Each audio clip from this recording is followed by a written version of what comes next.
Yeah, appreciate you sitting down and answering my questions. Well, but thank you. I appreciate you interviewing me. I think I told you the other day that you had done one of the better interviews with me over my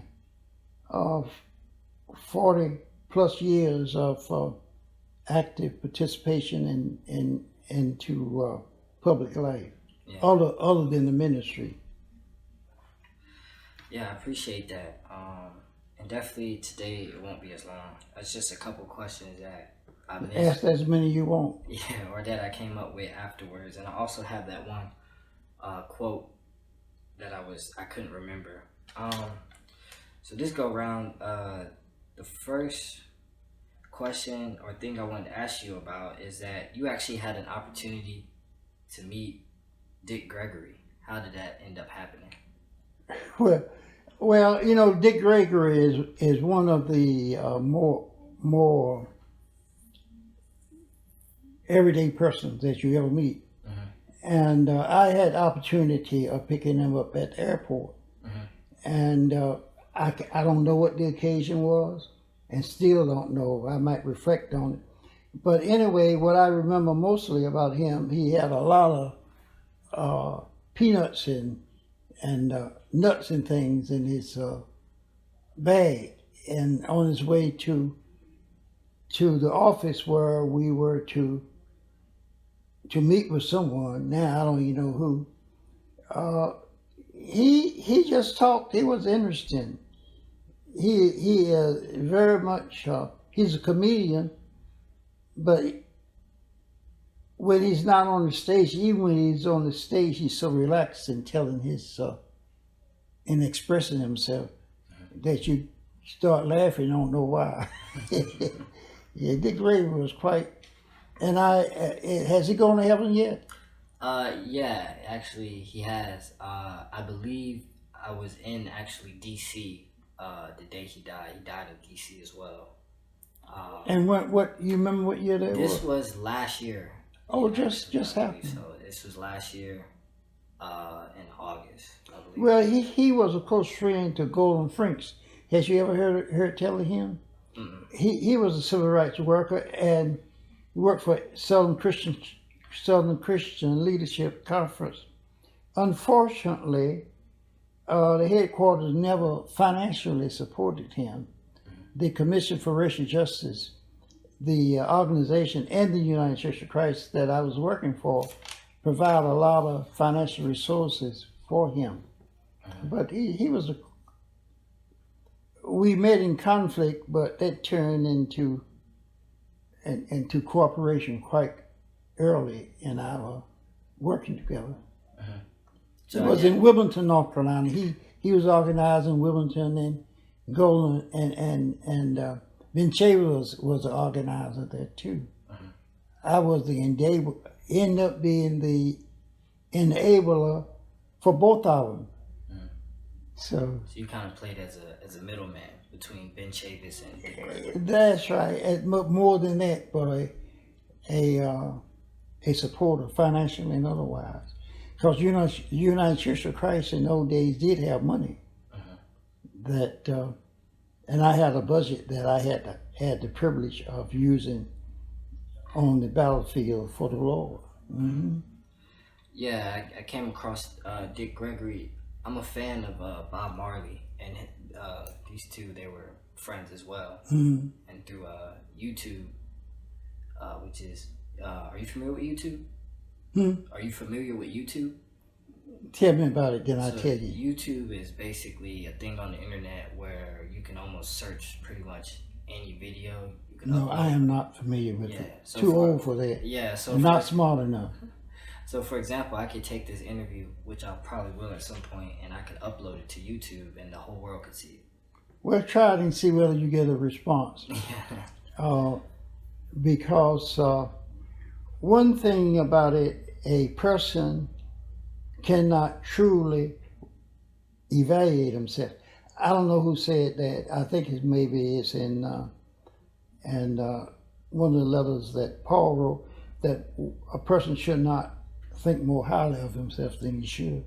That's easy to do. Yeah. especially in the pulpit. Yeah. Especially if you get some amen every once in a while. But another question I want to ask you in relation to the things that you told me last time, I was curious on to why you weren't so close with your father growing up until you got kind of around 18, 17. Well, I think my daddy was out there. Well, number one, but that was a good question, and it became so amazingly to me, not only amazingly, but enriching. I'm trying to find the right word. Joyful acquaintance of knowing him. I knew him more when I became a teenager, upper teenagers, than I did. There's a gap. I can explain why. He had a brother by the name of James, and James was playful. He loved to make toys. You know, he didn't buy them; he would make them, and we would play with the toys and things that he made. Unfortunately, in his later, after in his mid-50s and early 60s, he started drinking beer. And most people don't think, you think you can drink beer, but you can become an alcoholic by drinking beer. Yeah. And James so, or your father? not my father. James. My brother, my uncle. Yeah. They never did stay too far apart. But Daddy might have had some weekend drinking but Daddy couldn't drink much no way. Yeah. He'd take a sip, he was gone. Yeah. Did you ever drink? I know I No, said... No, I can't. I think I said, when I was in Africa, I had an excuse to drink beer and wine because water was terrible. You know, you had to be very careful in drinking water in Angola, because unless we went up to the Gulf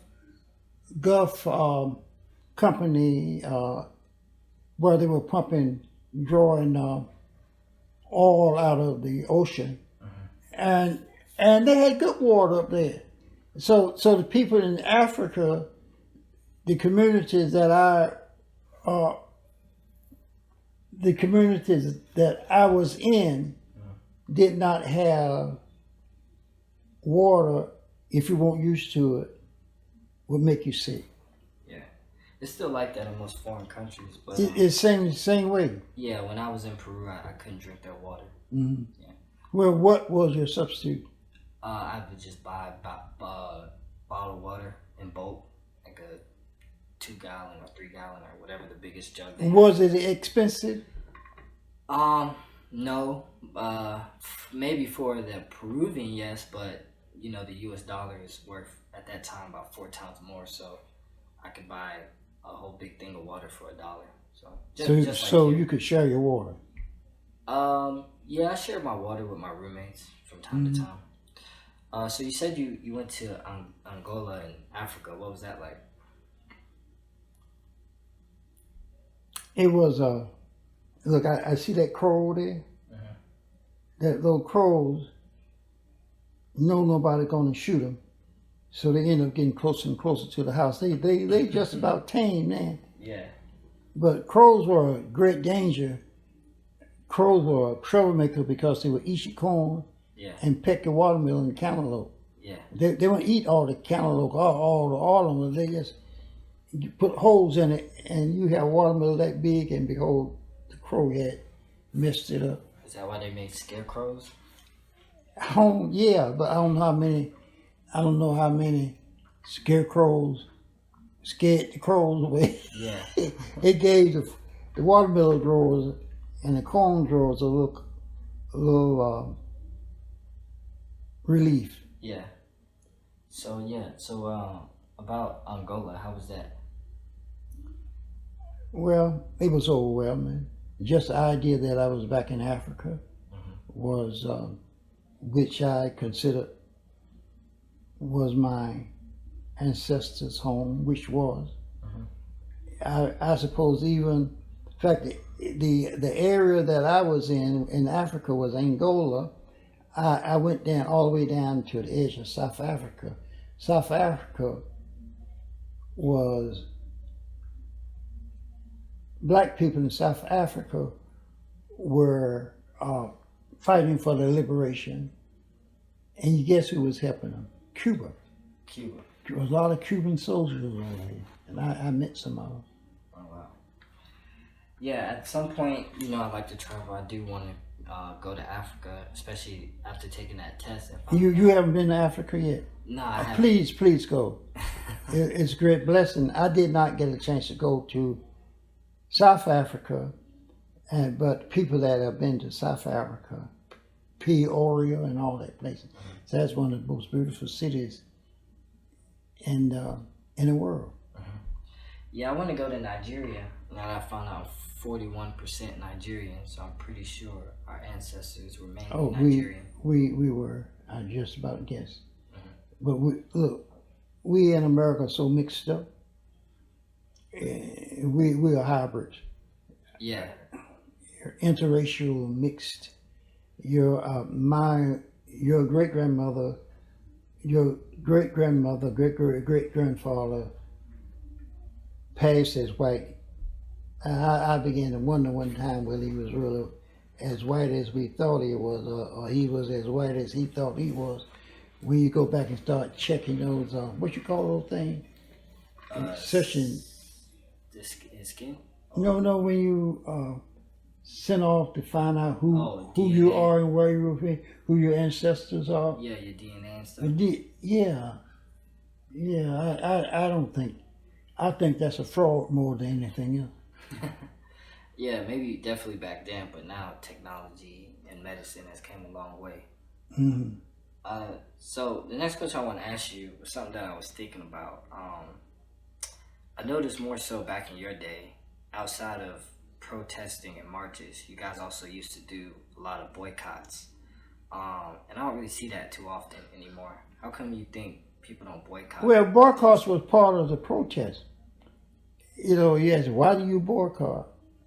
And I don't really know how successful. Well, boycotts was more successful than the merchants want you to really understand the impact that you were making on them. But it brought about changes. We boycotted roses. We boycotted belts. Belts had restaurants. In fact, roses and all of them had restaurants. Little lunch counters. They say integrate your lunch counter. Technically speaking, we never did integrate the lunch counters when the protest was going down, because the store closed the lunch counters down. After the protest died down, they opened them back up to everybody. And some stores never did. Some 5 and 10 cent stores, what we should call them in those days, never did open them back up. They forgot about that.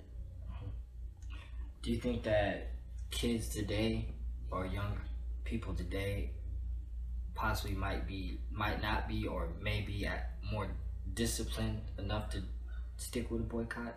Do you think a boycott would work? Mm-hmm. Yeah, definitely so. If they felt the need for it. Now they especially love to boycott schools. Not go to school. That's right. And get some things straightened out. Yeah. Another question I want to ask you, something I always wondered as a child. What happens to the offering once it's given at church? I never knew what happens to that money. A certain portion in the United Church of Christ, that 10% of all your local offering go to the national church and conferences. That's a requirement. They call it our Christian World Mission at one time. Our wider world mission. But the church does not keep all the money locally for the operation of the church. Now there are churches really never make enough money to operate on. Not on Sunday morning offering. You have two, like at Saints of Light, you have 3 or 4 people at Saints of Light Church that probably give 50% up to 75% of all the offering of the church. And then not Lucas, Constance, my sister Constance, son-in-law is a pastor, Reverend Perry. He works for the National Guard. So the little offering they take up at church, he really doesn't need it. He give it back. And give Constance and Vivian give a lot of money to support Saints Light Church for whatever purpose that is. Yeah. That's interesting. I just always wondered as a kid where that money goes to. Well, it goes, some of it go to the pastor. Maybe 40% of 30% of Oak Level offering goes to support the pastor. We have another 10% or more that goes to Franklin Center in the Southern Conference. At one time, we called this our church-wide mission. But it takes a lot to operate a church, in terms of gas and electric bills and all that kind of stuff. It doesn't come easy. Yeah, I'm pretty sure there is a business element to spiritual work. You were a Christian at Oak Level Church. Your mother had some problem at the time of you being baptized. I didn't worry about it, and one reason why I didn't worry about it because we had already christened you into the life of the church. But you still really should go through confirmation to confirm that you are a member. But that's not a great part of Oak Level Church. Once you're baptized, you're a member forever, unless you deliberately, decisively decide to ask your name to be withdrawn from the roll. Even if you don't give, it's still there. Yeah, I think personally at that time, I think she felt like I didn't quite understand what baptism meant. I think it meant something very personal to her.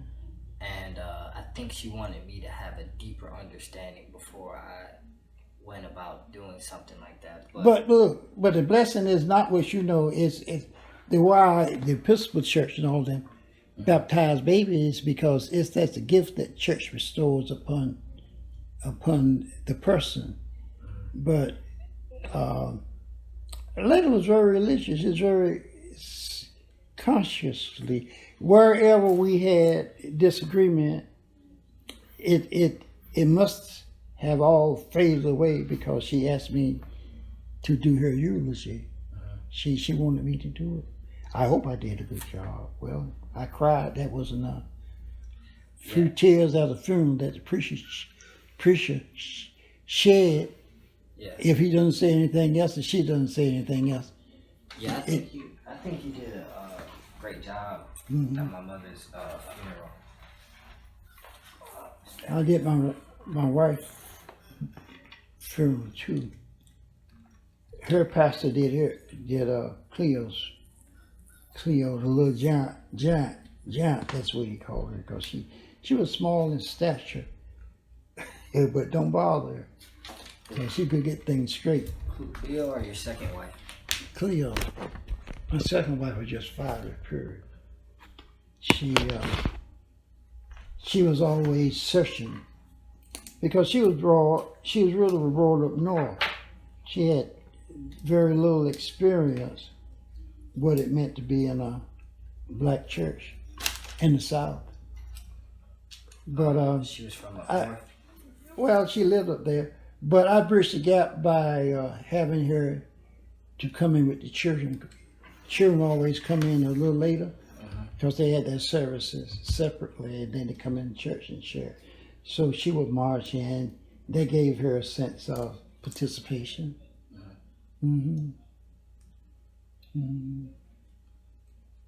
But her father was the chairman of the deacon board, and her mother was she was one that prepared communion, what you call the mother of the church. Her grandfather was a minister, pastored 1 or 2 churches, 2 or 3 years, but he wasn't like no great pastor. My next question is kind of a little bit of an explanation to go along with the question. I wanted to get your opinion on something. So when I was in college, I decided to take a couple classes that I thought would challenge my beliefs. One of the classes was a hip hop and poetry class. And the teacher had me read a book, or at least the first part of a book called Is God a White Racist by William Jones. If who God a white racist? Is God a White Racist? That's the name of the book. And in this book, William Jones spoke Is God a white racist? Yeah. That was the title of the book. It was a weird book. So Jesus was the black Messiah? As far as that he interpreted. We had pictures of the black Messiah, and I had over 1,000 pictures and spreading them around different places, and they all disappeared. I don't know in the fire or where. But it's out there. Yeah. It's out there. Well, yeah. That's why people do research, because it's out there. Nobody else knows, but they do research because it's out there. Yeah, because they know. So they know it's out there, so they go looking for the information. But in this book by William R. Jones, I believe his middle name starts with R, he talked a lot about the black liberation struggle and how that related to Christianity. He kind of had a belief that he didn't call Christianity. He called it white identity, being that Christianity was given to black people during slavery, and also it was kind of used as a mechanism to oppress black people. And he basically, throughout the book, he critiqued the black church and Christianity in regards to say that black people should leave out Christianity when it comes to trying to liberate themselves, because he had ideas in terms of questioning God's benevolence, to say that God is either willing but uninterested in helping black people, or he's able but unwilling to help black people. And so his solution to this was humanism, and the principles where it's human choice and actions that determine whether or not they are oppressed or not. What are your thoughts about that in terms of people who believe that? Apparently he had very little experience with the black church. Yeah. And because the black church, and some will tell you that, and you can read and find it, was not only the liberation force for black people, but they taught white folk what Christianity was all about. You see, we took the message, and initially that's why they talk about the Black Messiah, especially in Detroit, Church of the Black Messiah, the Black Madonna, and all that, is because nobody really truly know. Well, they do know, but white culture, on a whole, has been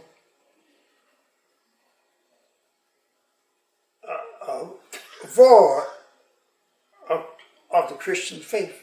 No anywhere they could have oppressed and enslaved black folk if they were Christian. But those black folk that they enslaved taught them what Christianity.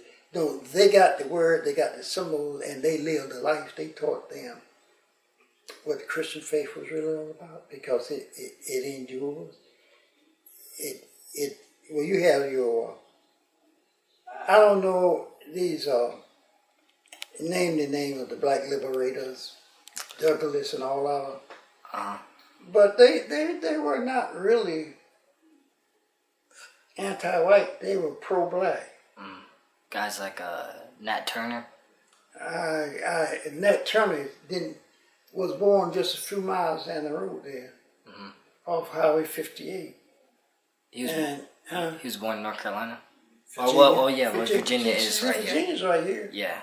But you go to South Hill and then go to Suffolk, Virginia, halfway between South Hill and Suffolk, Virginia.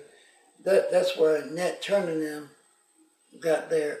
Now my history may be a little confused, but a lot of liberation occurred in North Carolina and the eastern shore of Virginia. See, not on this side of Virginia, but that narrow strip of land that goes into Maryland.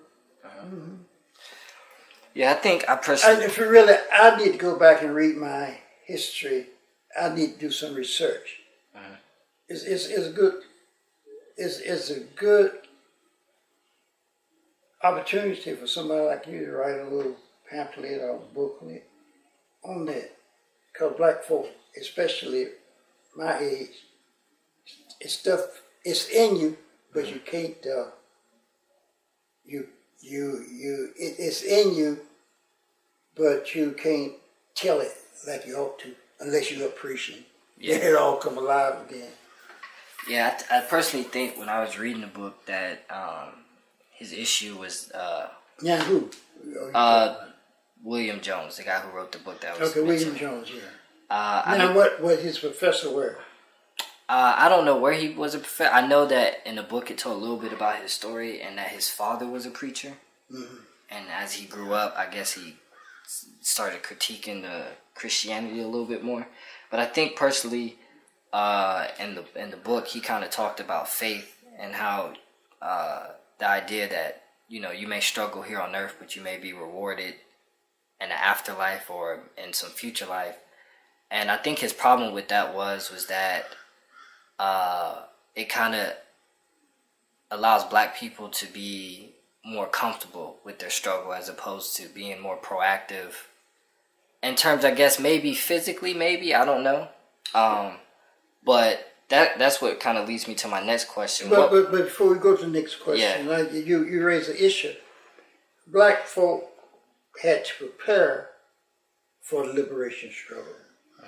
It wasn't anything they were dead. The black church was a silent liberator. You couldn't talk about Jesus and not know that Jesus was a liberator. So I'm pretty sure that the church kind of also provided a headquarters for them to absolutely plan marches and stuff like that. Still does. So which kind of leads me to my next question. What were your thoughts about the Black Panther movement when that started? Oh, well, the Black Panther movement enlightened the black liberation struggle. It is always that which is out of bound that brings about refocusing, reevaluation, and insight of what it's all about. Larry Little was one of the leaders of the Black Panther movement here in North Carolina. He is a professor now at Western Central State Teachers College. So I don't think there's much liberation in him anymore. See, the older we get, the quieter we are. Yeah, I think, are you familiar with Tupac, the rapper? Yeah. He had a saying that in America takes the soul out of a black man by the time he gets to age 30, to where he doesn't want to fight or stand up for himself anymore. Well, the question is, how did we get to where we are now? Yeah.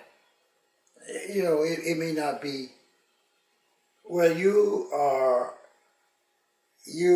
successfully graduated from a white university.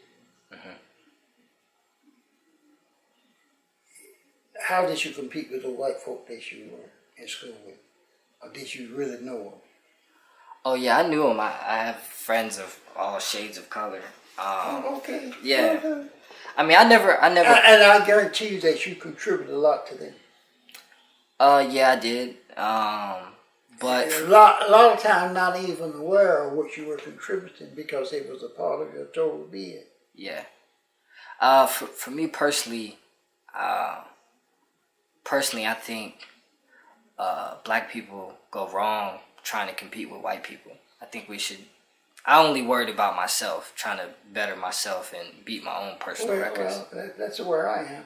I'm trying to compete because they have you have so much to offer. You have so much to offer. You have to have the spirit of giving, but you can't help anybody if you're not willing to participate in their lives. You ain't gonna teach somebody by being their enemy. You teach them by being their friend. Yeah. Speaking of that, I was listening to an interview. I think it was Oprah. She was interviewing some spiritual teacher. And the spiritual teacher was saying that he rarely gets mad because you don't learn anything out of anger. So he gave an example of what he would do if he came home and he found his wife sleeping with another man. He said that he wouldn't get angry. He would sit them down and talk to them so that he could learn something from the situation. Yeah. I don't know whether he was lying or not.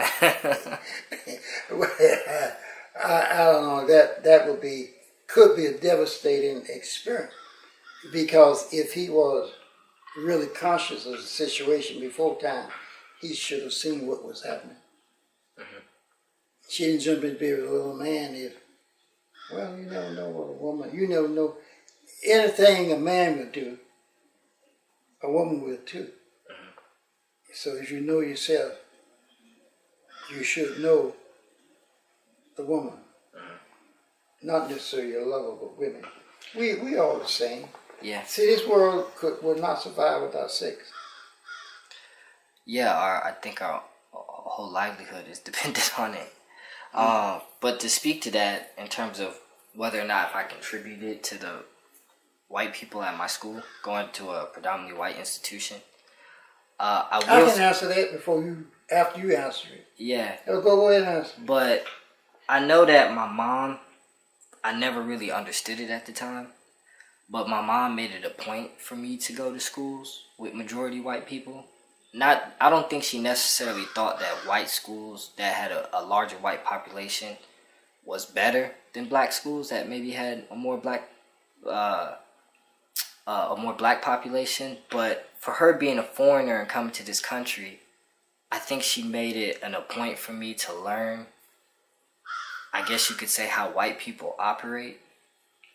And I would definitely say that has helped me, because with some of my other African American friends, when I kind of take them into environments where a lot pretty much were maybe, say, some of the only black people there, they don't quite know how to maneuver themselves the way that I do. I mean, with black folk or with white folk? With white people. When I take some of my black friends into white situations. Mm-hmm. They don't quite know how to maneuver themselves the way I do. And when I kind of took a step back to think about that, like why that is, and I think it's because my mother made an effort for me to be around white people and understanding, I guess you could say, how they operate or their culture. Not necessarily that they operate completely different than black people, but just understanding that, of course, they are the majority in this country.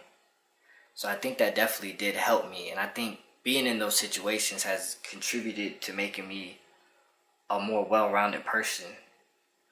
Because I think she said, for her coming to this country, she felt like sometimes that in some cases, I know this isn't always the case, but she said most of her colleagues in her workplace that went to HBCUs didn't know how to operate and do business with white people, if that makes sense. Yeah, that makes sense. They did.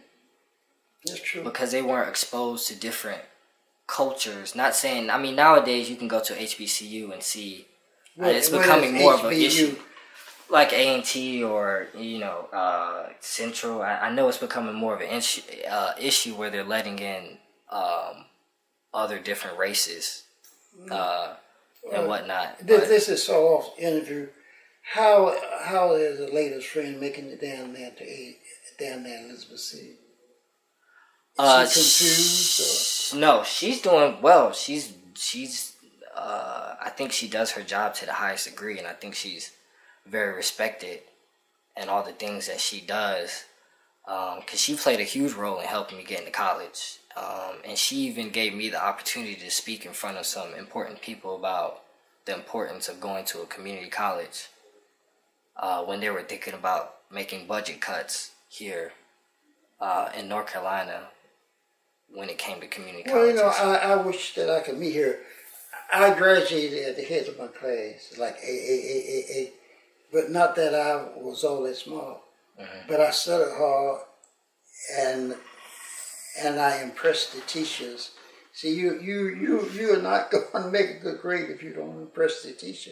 They ain't gonna just look at that test.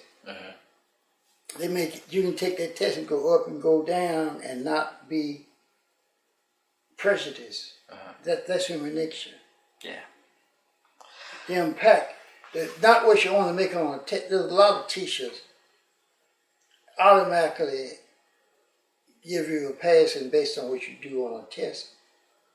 But that's not necessarily, there ought to be some personal evaluation in there. What I taught him, how can this person function in the world? That's a grade that you should get. Yeah. But overall, I think personally that's what led me to study international business, because I like associating and communicating with people that are different than me. I think that's the main thing that drew me to that.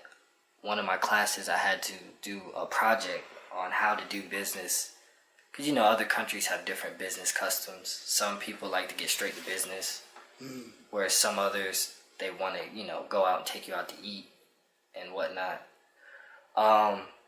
But all in all, though, it's pretty interesting situations that I found myself in throughout school that helped me become a more well-rounded person and how to deal with certain situations. Well, one reason that the importance of being part of Oak Level, or being a part of the United Church of Christ, it is a nationally and international church.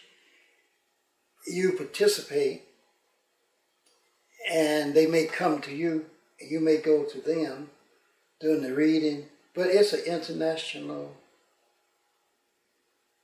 United Church of Christ does not close itself down to United Church of Christ members. It opens up to all church people, and not only church folk, Muslim, all spiritual people, because there ain't but one God, and there's not but one spiritual reality. Is just a matter of interpretation and the way that you adapt it to your being, to your daily living, to the moment. Yeah, I guess with you saying that, I was always confused why there's so many different subsections of Christianity. It's like you have Baptists and you have other. But they're coming together. But I just never understood why there's so many different. Well, the Christian Church, or United Church of Christ, the Christian Church, that's what we were known as, Afro-Christian Church, where we were black and segregation was there, so white folk and black folk won't intermingle in that much. But we basically belong to the same principles, that Christ is the head of the church, that the presence of the Holy Spirit, which is Christ, is in the church. And all believers have something in common, so we don't go down knocking other folks' faith. Because even regardless of whether you're Baptist, you still have your personal faith. What do you think about the saying that Sunday is the most segregated day in America? Because white folk go to white, but not as much though. Your Holiness and Pentecostal churches have integrated far more than, say, United Church of Christ, which claim to be open to all people. But our first effort is to serve the people and the community that we are in. We don't try to break down the custom. We try to enrich the customs. So I don't know how to answer that. Because United Church of Christ only have about 10% black folk in it. Yeah, I thought it was interesting. I actually did go, I think it was New Year's, I went, or like the service I can't remember. I think New Year's fell on a Saturday night or something. I don't know But what day. the next Sunday after New Year's, I went to Saints Delight Church. Well, it's not their church because their church, as you know, got knocked down. It was a church where the people are church and not a building. Yeah. It's a community of faith. That's the church.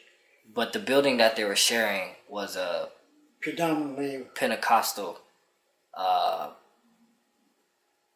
The one they're sharing now? Yeah, with it's Methodist. They're Methodist. United Methodist Church. And I thought it was interesting because a lot of them were white, and that was the first time I think I ever really sat in a church with it. It was about 50-50. Mm-hmm. And I don't know, I just thought that was interesting to me. The guy did, it's like every one weekend, Saints Delight's pastor does the sermon, and then the next weekend the other pastor. And that weekend, that day that I went, it was the other pastor. He gave a good sermon. Personally, for me, in my own understanding of spirituality, I don't necessarily like to refer to God as God, because God is only a word. And for most people, when you think of God, some people think of, I don't know, a white guy with a beard. You know what I mean? So for me, I like to just call it like a divine universal. Presence. Yeah, divine universal energy, because in you. Yes. And in others. Yes. Because if I ask somebody to describe God, words can only do so much. I feel like God is something that you feel. So by taking away a title such as God, or a name, or a he or a she, or a pronoun to him, it's just more of a universal energy that's divine, I guess you could say. You look like you're ready for seminary. Not quite. There's one thing that seminary do, just about destroy your faith, and then you build it up again.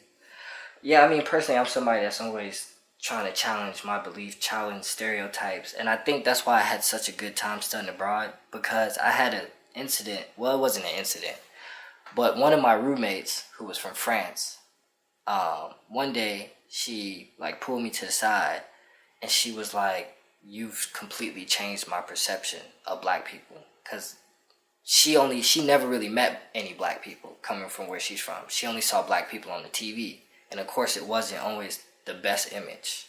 So she assumed that black people to be something, not to take, a group of people not to be taken seriously, until she met me and she told me the relationship that we built living together for 6 months changed her perception of that. And that's why I like those sorts of situations. And with that being said, it leads me to my last question. I wanted to get your opinion on this quote, because when I did the last interview, you were saying that God is within man, and then you're also saying that man is in all things. Yeah, and you were saying that man is, I guess, the closest thing to God. Well, Psalms 8 says, "O Lord, our Lord, how excellent is thy name in all earth." And then it says, now I only quote this part, but when I look at all that's happening around me, what am I?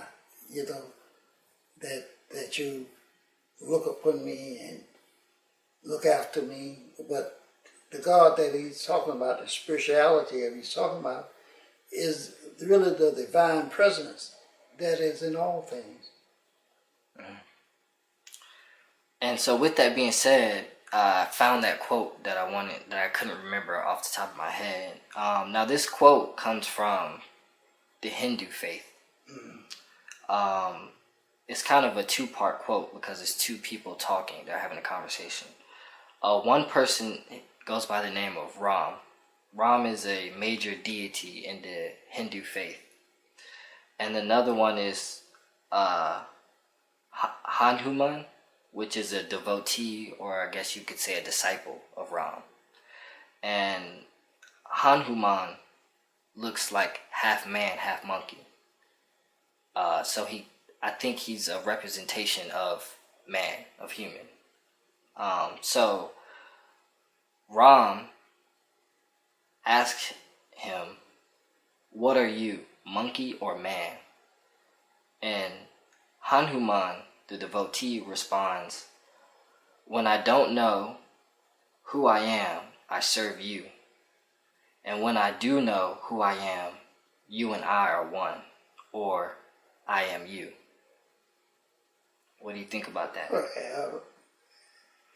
True reality of life, it's heavy, but simple. That's one thing about faith. If it's complicated, it's not really the real. Even though I could not quote that back to you now, I have the essence of it. That the divine and human, see, and God became man. See, that's what Jesus represents, God in man in flesh. Not the Christ. The Christ become alive only after the resurrection. But he is as close as any flesh can be to God. Because first of all, he's willing to take his... So one of the problems that human beings have, they try to make themselves God, always. And Jesus said that don't make no sense. That's why you refer to the Father. I haven't answered your question, but... Well, no, you did. I just wanted to get your opinion on that quote. That's an excellent quote. Keep it in your heart and mind. So you don't know where the Lord's going to lead you. You don't know where your life is going to lead you. Not yet. Not till you get 40.